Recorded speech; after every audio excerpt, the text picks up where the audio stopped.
From the opinion pages of the Wall Street Journal, this is Free Expression with Gerry Baker. Hello and welcome to Free Expression from the Wall Street Journal opinion page. I'm Gerry Baker, editor-at-large of the Journal. Thanks for joining us. Please do make sure you're subscribing if you're not already to Free Expression. Subscribe at Apple Podcasts, Spotify, and everywhere else. And please do leave us a nice review. It tends to help us get into that virtuous circle of good reviews, approval, widening reach, and more approval. So we'd appreciate it very much. This week, we are going to take a look at the latest news on the U.S. economy. In particular, it's been another busy week, of course. At the weekend, President Trump announcing a kind of peace in our time deal with China, removing most of the tariffs that have been imposed, particularly imposed on Liberation Day back on April the 2nd. We now have a deal, at least a temporary deal for 90 days, whereby the U.S. is imposing a total 30% tariff on imports from China, while China has a 10% tariff on U.S. exports. So where does that leave the markets? Like this enormously, a huge leap in the stock market Monday. I'm recording this now on Tuesday. Big leap in the stock market. Strikingly, also a pretty sharp rise in U.S. Treasury yields, back up close to their recent highs that we saw in the midst of the concern, shall we say, amidst of the tumult we saw over Liberation Day tariffs.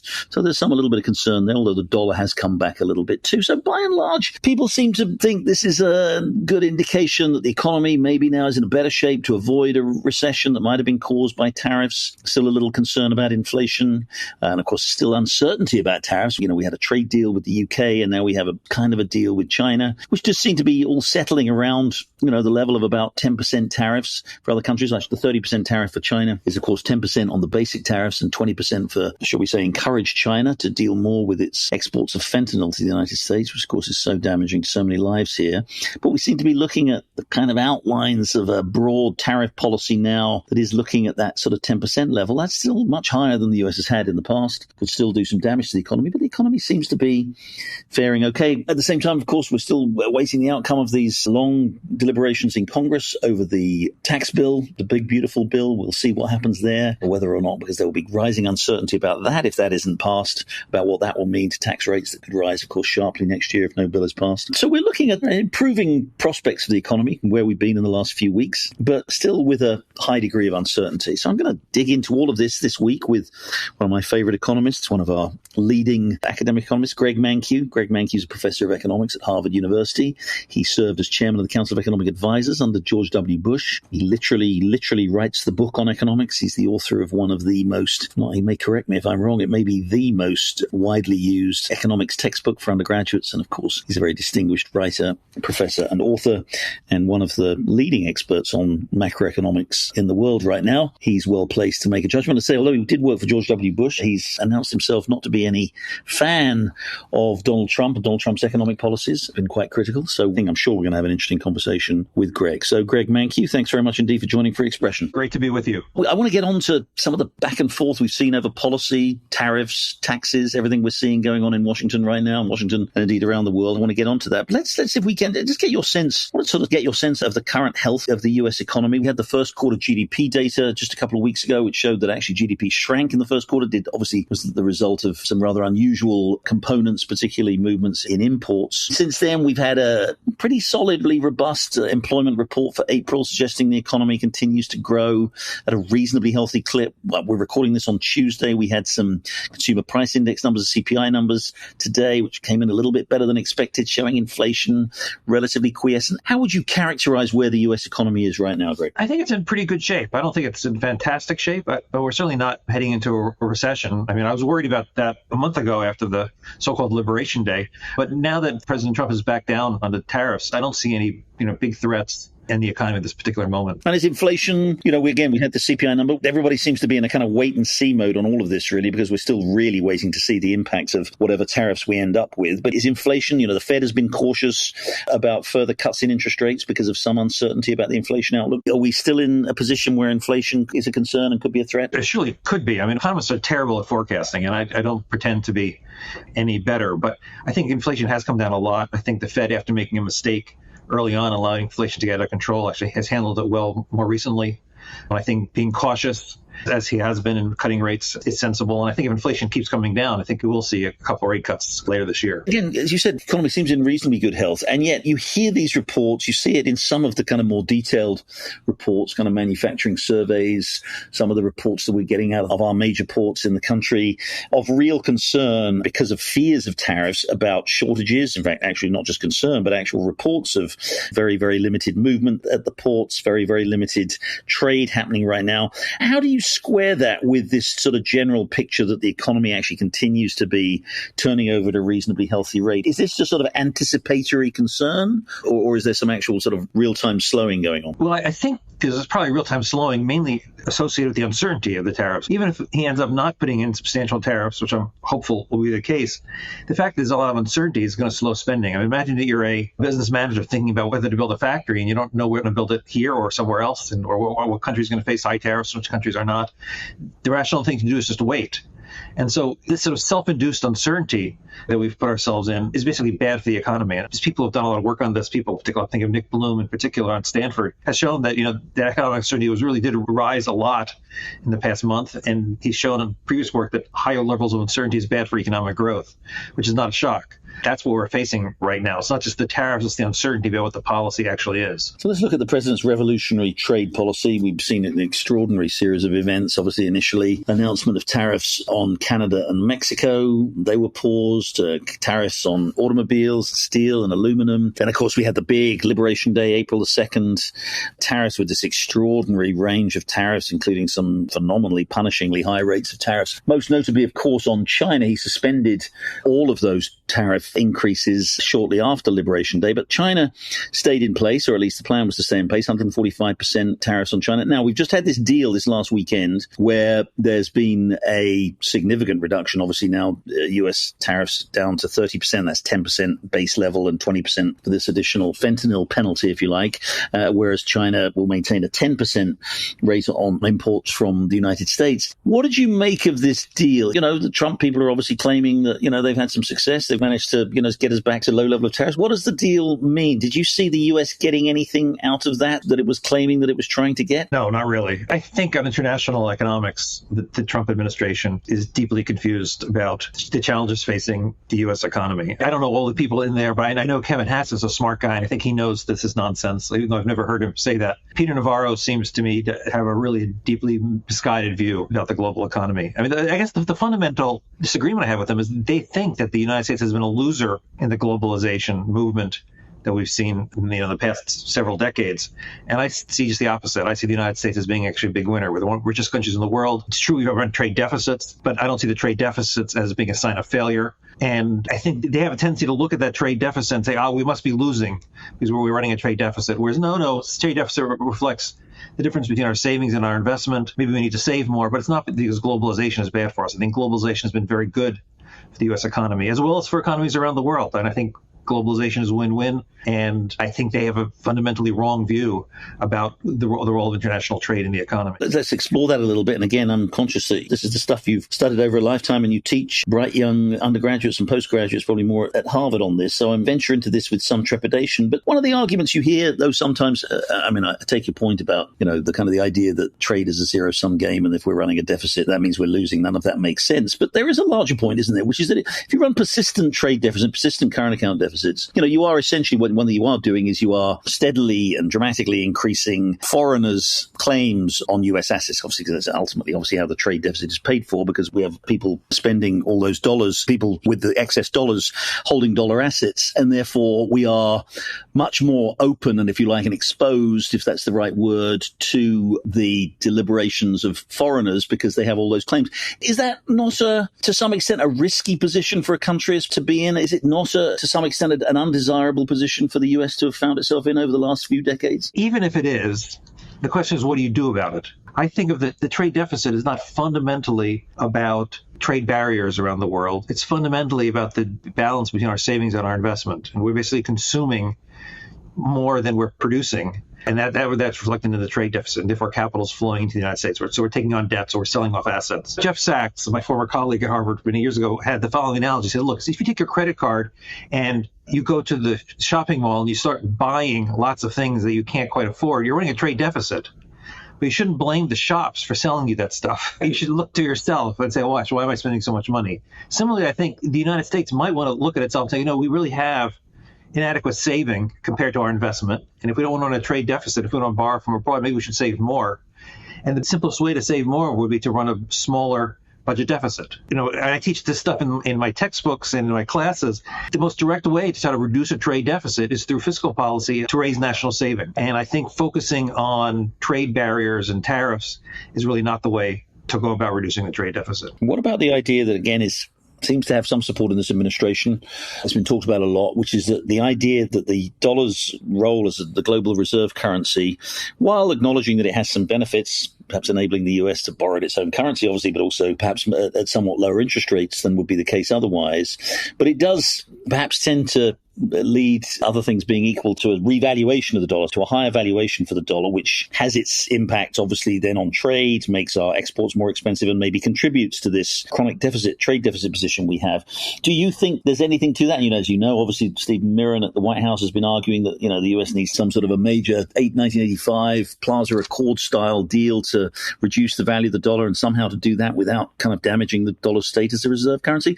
What's your view on that? Is the dollar just chronically overvalued? And is that a problem for the US? The way I think about it is the rest of the world's looking at the dollar and they're saying, we really like dollar assets. We like investing in America. And so it's not only that we probably don't save enough, but other people are looking and saying, we really like owning part of U.S. capital stock.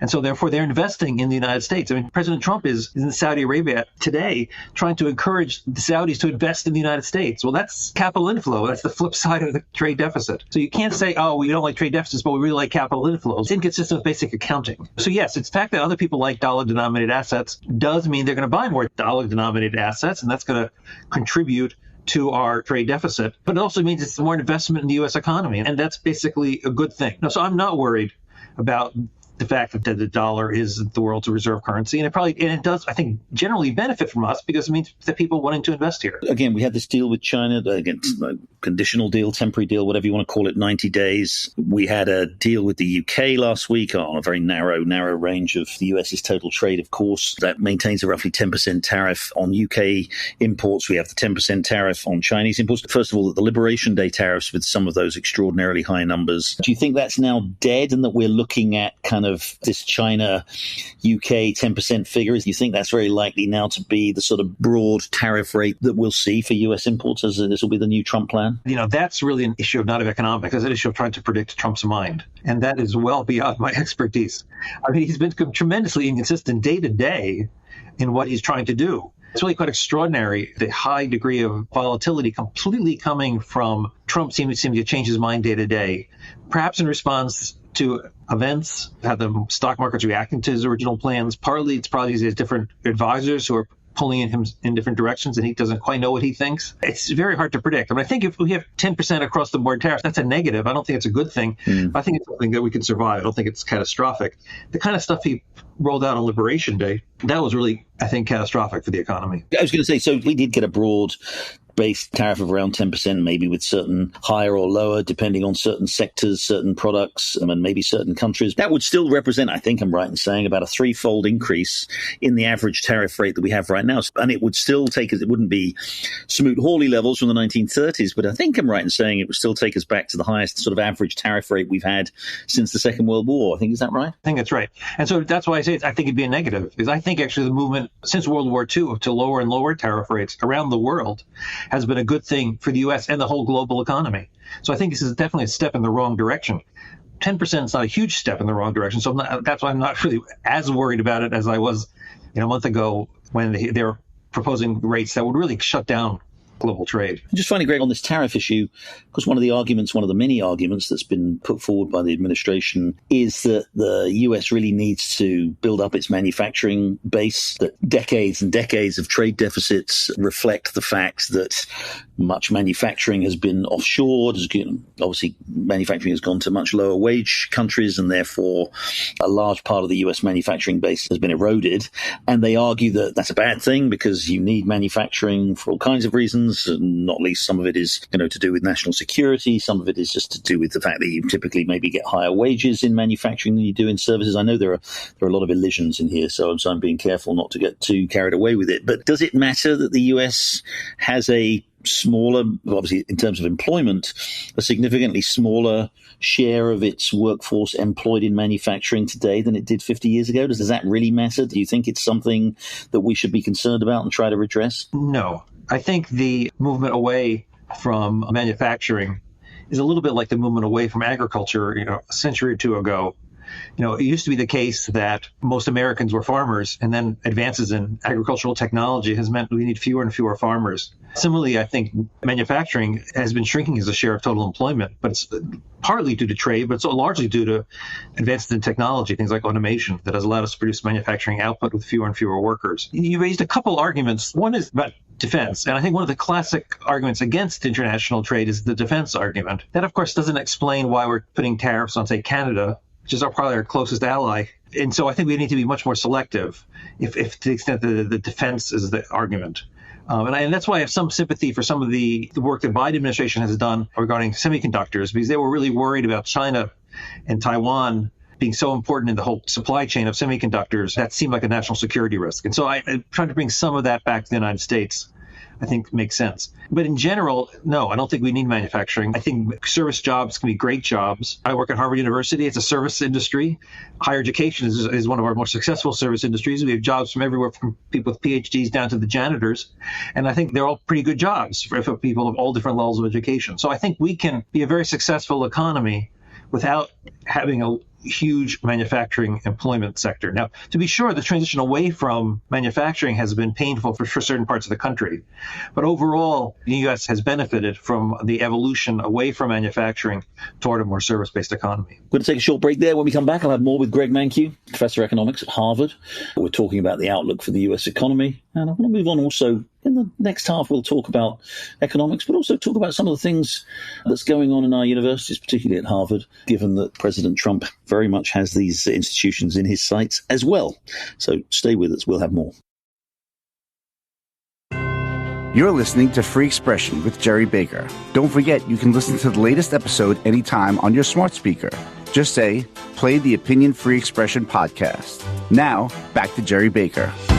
Welcome back to Free Expression. I'm talking with Greg Mankiw, Professor of Economics at Harvard University. We're discussing the state of the U.S. economy. In particular, we're talking about Donald Trump's economic policies. So let's move on to some of the other sort of hot topics that have been going around in economic policy. And very, very topical. On Monday, President Trump announced his executive order, which, as far as I can make it, sort of kind of leans on pharmaceutical companies asks them, frankly, just to persuade them to lower pharmaceutical prices. He quotes, obviously, the fact that, as we know, that pharmaceuticals in the US do cost significantly more for consumers, ultimately for healthcare providers or whatever, than they cost in many other industrialized countries. And there's a lot of concern about this, understandably. Putting aside the constitutional questions about whether or not a president can even do this, what would be the effect if somehow, the government were able to force down the prices that pharmaceutical makers make? What effect would you expect that to have on the economy? Well, I think the long-term effect would be less research into pharmaceuticals, and so therefore a smaller variety of treatments for future generations. And so I view that just trying to force down prices is on net a negative. The one thing I have somewhat sympathy for Donald Trump is I think a lot of European countries and Canada have basically been free riding in the United States. They have basically price controls on pharmaceuticals. And so they say, look, you American consumers, you can finance the fixed costs associated with research and development, and we're just going to cover the variable costs of production. And so we're going to keep prices down. And I think there's a degree of free riding there. So if Trump says, look, I want to get American prices down, but I want also European prices and Canadian prices to go up, so we share more fairly the cost of the research and development that goes into producing these drugs, that kind of makes sense. I'm not sure he has a policy in place that can actually get us there, but at least as a goal, I kind of understand why that makes sense. The idea that, by the way, that Americans are going to pay what are the lowest prices anywhere in the world, that strikes me as deeply wrongheaded.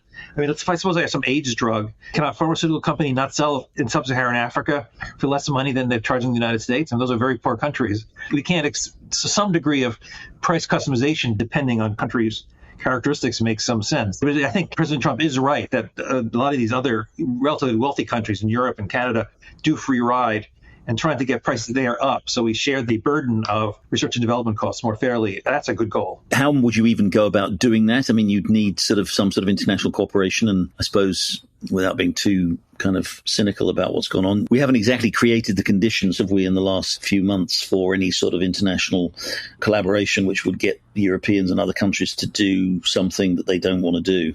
Oh, I think that's absolutely right. One of the things that's disturbing to me about the Trump administration is they have taken a very hostile approach to our allies. You see this not only in economic policy, but you see in things like climate change and Trump's attitudes towards NATO.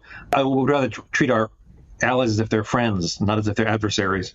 And so I'm disturbed by the general approach to foreign policy. On the other hand, Trump does change his mind fairly rapidly. You could be an adversary for him one day and a friend of his the next.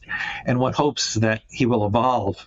I'm not optimistic that's going to happen, but I think it's at least conceivable that as they send Scott Bessent around the world and negotiate with these people, that we can reach a more friendly outcome. And then the events that go on with the United Kingdom and China do suggest there's a degree of flexibility there that I was worried wasn't there at the beginning. Let's talk about the tax bill that's currently under deliberation in Congress, the big, beautiful bill. This, obviously, the primary feature of that will be the extension of the tax cuts that were passed in 2017. Without that, of course, tax rates would rise, very significantly. So there is a strong incentive for Congress at least to get that part done. Much of the debate revolves around some other elements that have been introduced. And Donald Trump wants to do things like, some tax relief for some service workers, tax relief on tips, tax relief on overtime, things like that. That all seems to be going into the kind of the mix here. The macroeconomic question here is not just what happens to tax rates when they're due to expire at the end of the year and what effect that would have on the economy if they increase, but of course the fiscal deficit, which is already substantial. We've seen some limited cuts from the Doge process, but nothing dramatic. We're heading for a deficit GDP ratio of 7%, around about 7%. We've already got well over 100% of GDP in debt, $35 trillion.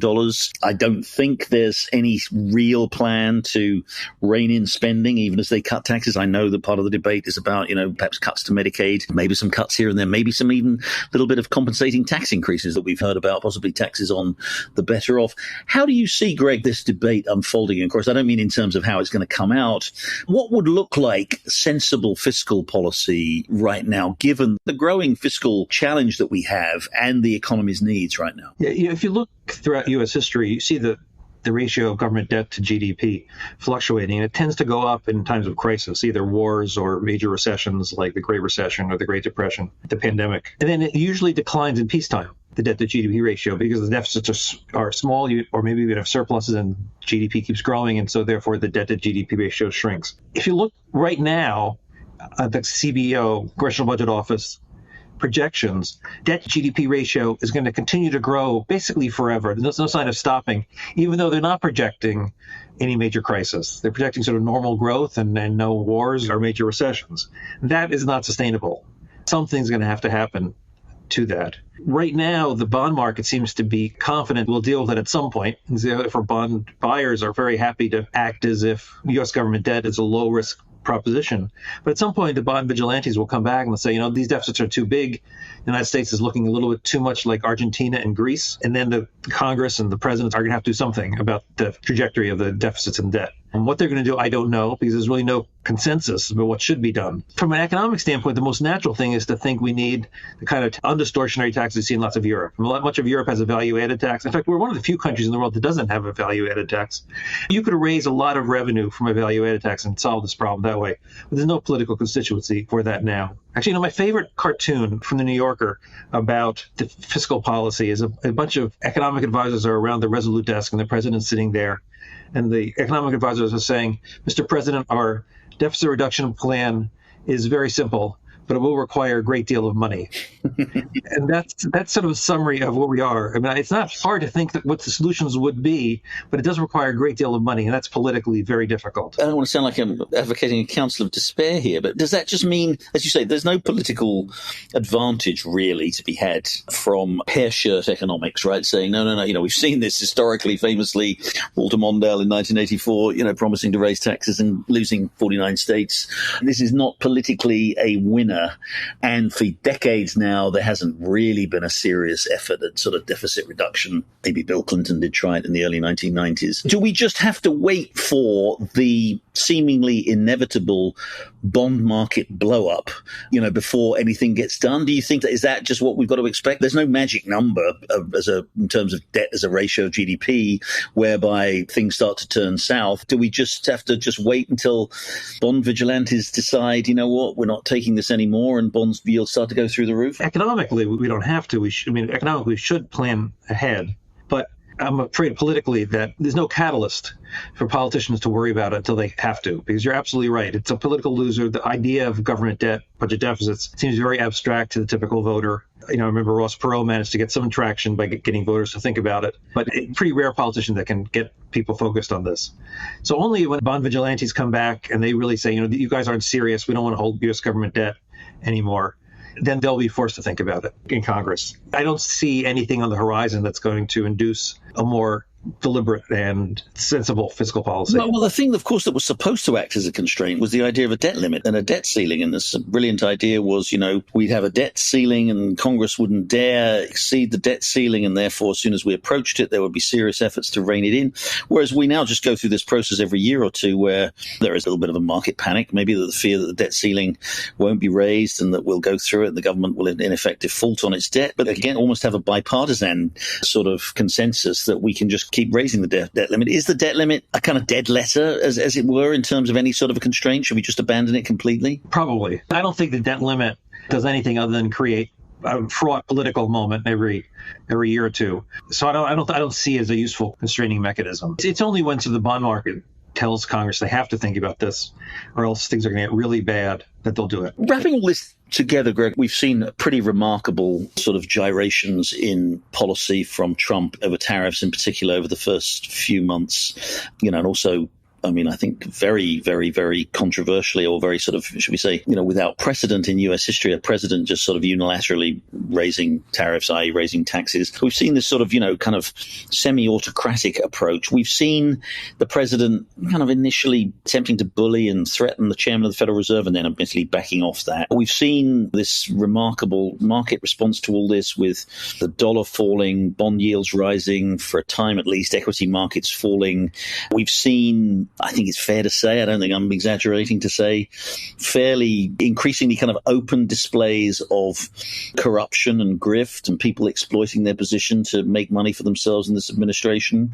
And on top of that, we've sort of seen this question marks about whether or not the president will acknowledge judicial decisions that he doesn't like. I have had a number of people say this to me, and I've heard it said that all this is the behavior of kind of like in a banana republic of an emerging market, and that the US is becoming, I've heard European commentators and indeed financial market participants start to say to me, we have to start regarding the US in this way rather than as the great haven of stability that it is. It's behaving more like a Turkey or an Argentina over the last 20 years or so.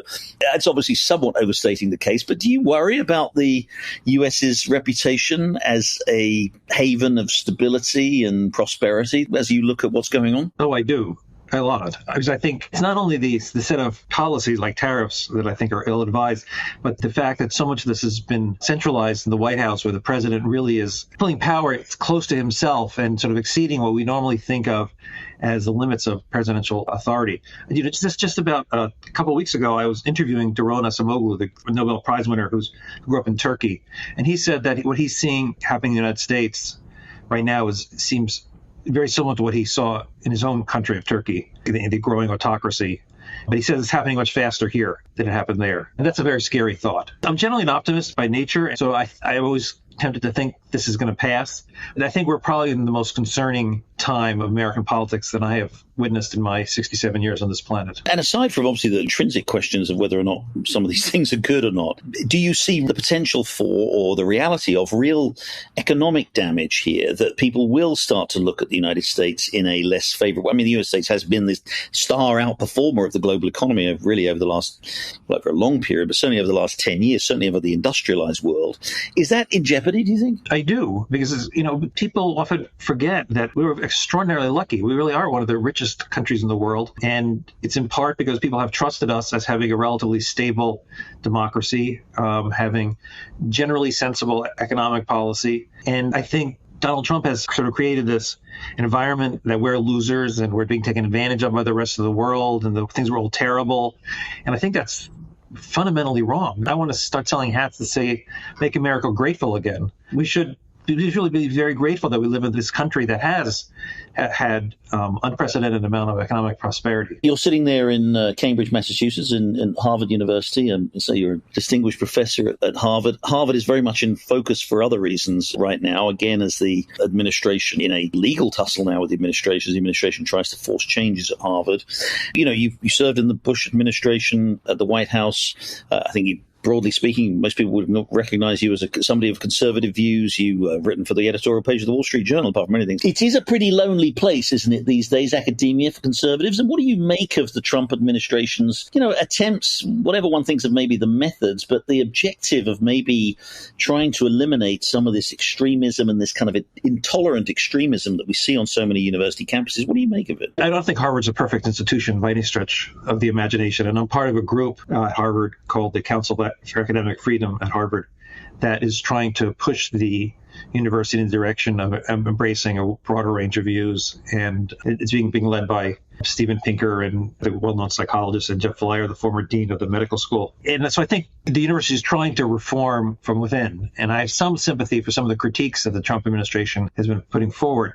But I also think that if you look at higher education in general, it's one of the great industries of the United States. We have the best higher education industry of any country in the world. We're an export industry. We get a lot of foreign students come here and buy our education. I'm sure we have a trade surplus in higher education. So we should really work to preserve that really very special role. And I fear that the whole Donald Trump approach of moving fast and breaking things is not good for what was really a crown jewel of the set of U.S. institutions. And so I hope that the administration lets Harvard reform itself and doesn't feel like it has to put pressure on the university to move in the direction that it sees fit. Would Harvard reform itself without outside pressure? I think it would. I think its Council on Academic Freedom at Harvard has made progress. So, for example, several years ago, if you were applying for a job in the Faculty of Arts and Sciences at Harvard, you would have to write a diversity statement. And a lot of us have thought that was too much like a loyalty oath to a particular worldview. Yeah. Because of pressure from within. Before the Trump administration started getting involved in this, the Faculty of Arts and Sciences at Harvard has stopped requiring candidates to do diversity statements. So we see movement in the right direction. You're right that I'm a conservative at Harvard, and that puts me in a distinct minority on the faculty, but I've never felt like I was an oppressed minority, and I always felt like I got along well with my colleagues who had different points of view. So I don't think it's as intolerant to diversity of viewpoints as some of the critics suggest. Well, we need more economists like yourself, Greg, in places like Harvard and indeed everywhere. So it's been a real pleasure talking to you again. Greg Mankiw, Professor of Economics at Harvard, former Chairman of the Council of Economic Advisors. Thanks very much for joining Free Expression. Thank you very much. That's it for this week's episode of Free Expression. Thanks very much indeed for joining us. Please do tune in next week when we'll have another conversation about one of the great topics confronting the US and the world. In the meantime, thanks for joining us and have a great week.